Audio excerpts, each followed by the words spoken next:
Mga par! Napag-usapan nga natin last video ang naging malupit na bakbakan ng dalawang champion na si Takamura at Dragon.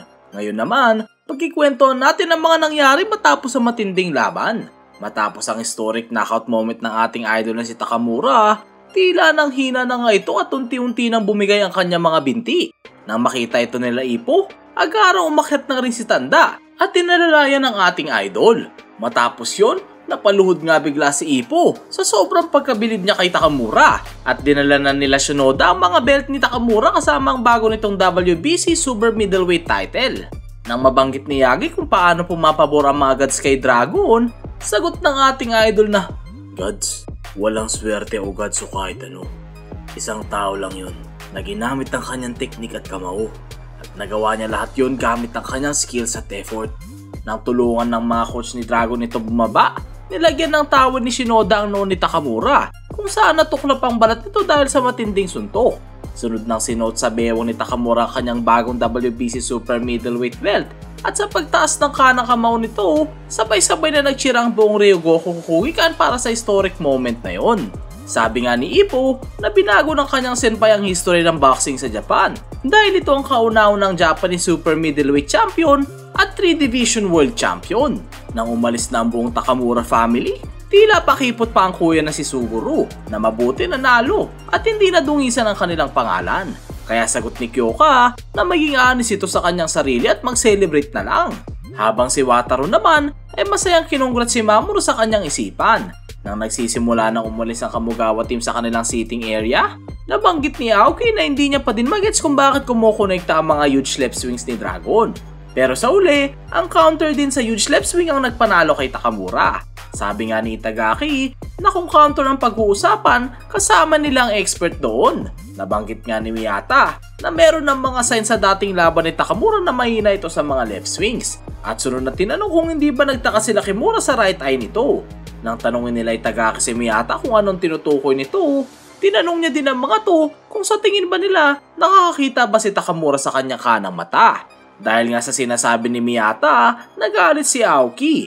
Kaya naman dinemonstrate ni Miyata ang wide left swing at sabi nito na kapag nga ginagamit mo ang suntok na yun, may split second na nawawala ito sa paningin.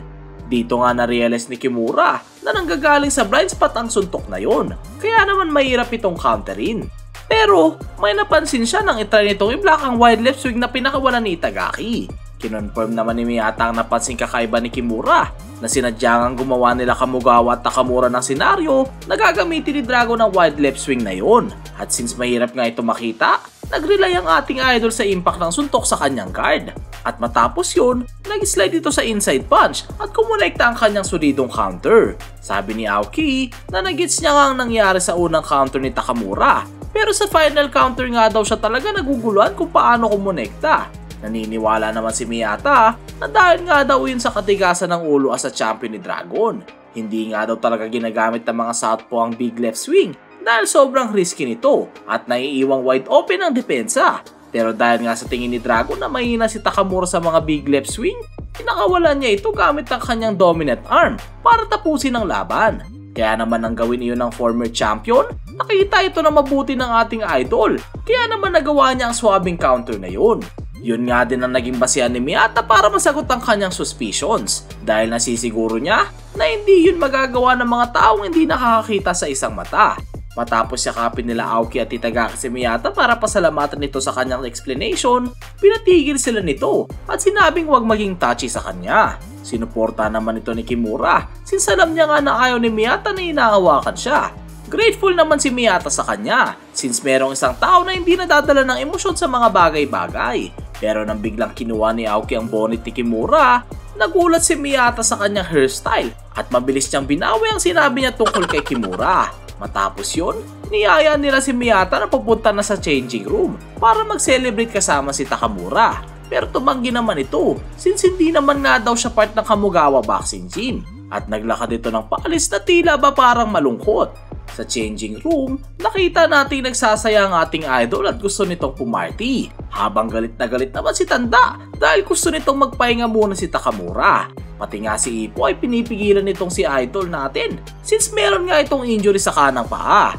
Sabi rin niya na dapat kang makinig si Takamura kay Kamugawa at magpahinga muna. Pero ayaw naman pumayag ni Idol since yun nga ang kanyang third weight class conquest. Kaya dapat silang mag-celebrate habang sinasamba siya. Nirequest ni Kamugawa kay Ippo na sapilitang isakay si Takamura sa taxi at ihatid dito sa kanyang bahay. Habang ayaw pa rin makinig ng ating Idol, agaran na itong binuhat ni Ippo papalabas ng kwarto. Nang dumating sila Aoki, Kimura at Itagaki sa changing room, nagulat sila sa lakas ng ating bida nang malaman nilang binuhat at pinasa nito papauwi si Takamura. Biglang napaupo si Tanda sa isang tabi. Kaya naman nag-alala si Yagi at sinabi nitong baka dapat nga magpahinga na din ito. Sabi ni Kamugawa kay Yagi, "Sobrang ganda ng gabing ito."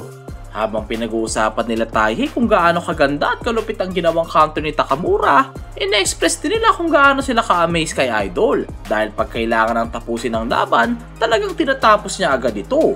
Nabanggit naman ng isa sa kanila na mas okay nga sana kung meron ng rumespeto si Takamura. Pero dahil nga daw sa mga kakaibang na-achieve ng ating Idol, hindi nila mapigilang ma-hype at ma-excite. At matapos marinig lahat yun ni Yagi, nag-agree ito kay Kamugawa na sobrang ganda nga ng gabing iyon. Bigla ngang isa-isang binanggit ni Tanda ang mga nararamdaman nito na reason kung bakit sobrang ganda ng sports na boxing. Habang nasa taxi, patuloy pa rin ang pagsigaw ni Takamura na gusto niyang pumarty at sambahin siya ng mga tao.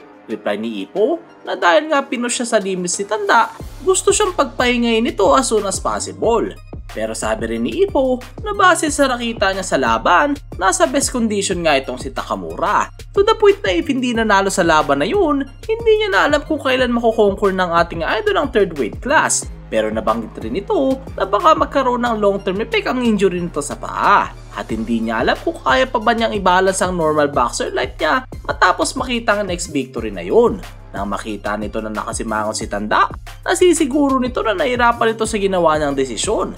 Kaya napatanong si Takamura kay Ippo kung meron pa ba itong mga ginawang facial expression. Naniniwala naman ang ating bida na nagtitiwala si Takamura at Kamugawa sa isa't isa since sinabihan pa rin ito ni Tanda na ituloy ang plano. Sunod na tinanong ng idol natin kung may mga ibang reaction pa bang nakita si Ippo sa mukha ni Kamugawa. Sagot naman niya na maraming ang naging reaction si Tanda pero overall mukha nga daw itong mas masigla kaysa sa normal. At nang matapos ang laban, nagulat siya sa bilis ni Tanda na nag-alunggoy nang pumasok ito sa ring para tulungan siya. Matapos yun, muling kinongrats ni Ippo si Takamura dahil sa kanyang pagkapanalo at sinabi nito na mukhang gumana ang pagpunta nila sa shrine. Pero sabi ni Takamura na hindi niya naman daw pinagdasal sa Diyos ang manalo o matalo sa laban na yun. Kaya naman nagulat ang ating bida dahil akala nito yun ang pinunta ni Takamura sa shrine. Sunod na sinabi ni Idol na, "Ippo, pag may gusto kang makamit sa buong buhay mo, hindi ang Diyos ang tutupad sa pangarap mo. Sarili mo ang tutupad nun. Ang tanging makakagawa lang ng gusto mo sa sarili ay sarili mo mismo. Kaya wag mong kakalimutan yun." Pero hindi nga ito gets ni Ippo at tinanong si Takamura kung anong ibig niyang sabihin. Subalit hindi ito nasagot since nakatulog bigla ang ating idol dahil sa pagod dito sa matinding laban. Naiintindihan naman ng ating bida si Takamura na biglang nakatulog since dahil nga sa laban na yun, siguradong napagod ito. Nang makadating sila sa bahay ng ating idol, nakita ni Ippo na nag-aantay sa labas si Dr. Yamaguchi. At nabilib nga ito sa lakas ng ating bida nang makita niyang pasan-pasan ito si Takamura. Nabanggit ni Yamaguchi na napanood niya nga sa TV ang madugong laban. Kaya naman tinanong nito kay Kamugawa ang address si Takamura para makatulong. Pero since hindi naman nga daw sila magka-close si Takamura, wala pa itong susi. Kaya inintay niya na lang sila makauwi. Nang makapasok na sila sa bahay, napansin ni Dr. Yamaguchi na gamit pa rin ni Ippo ang mga weights. At na-amaze nga ito dahil binuhat ni Ippo si Takamura paakyat habang naka-weights. Sa tingin ni Dr. Yamaguchi na naging normal na sa daily life ni Ippo suotin ang mga yon. Sunod siyang napaisip kung gaano karami na kaya ang nai-store na lakas ni Ippo dahil sa mga weights na yon. At feeling nga ni Dr. Yamaguchi na kapag ginamit na ni Ippo ang Dempsey-Roll kung sakaling bumalik ito, wala na siyang magiging problema. Kaya naman na-curious siya kung anong klaseng muscle ang meron ng ating bida, kung malambot ba o matigas. Pero biglaan naman napasabi si Ippo ng matigas. At sunod nating nakita na ang tinutukoy pala ni Ippo ay ang Junjun ng ating idol. Matapos yun, nilagyan na ng bandage si Dr. Yamaguchi ang injured leg ni Takamura. At pinapasabi nito kay Ippo na dapat magpa-check up ang ating idol after 2 to 3 days. Ngunit nakita niya na nakatulog na din si Ippo sa pagod. Habang natutulog ang dalawa, napansin ni Dr. Yamaguchi na namamagana agad ang mukha ni Takamura. Kaya naman sure na siyang naging malagera ang laban. Sunod na nakita ni Dr. Yamaguchi na nagdudugo ang noo ni Takamura. Nang tanggalin niya ang bandage, nagulat siya sa nakita niyang natuklap na balat ng ating idol at hindi siya makapaniwala na pwedeng mangyari yun ang dahil sa boxing. Sa huli, sabi nito na papalitan nito ang bandage na yun para kay Takamura. Pero bago niya gawin yun, ninakawan niya ng isang matamis na kisang natutulog na ating idol.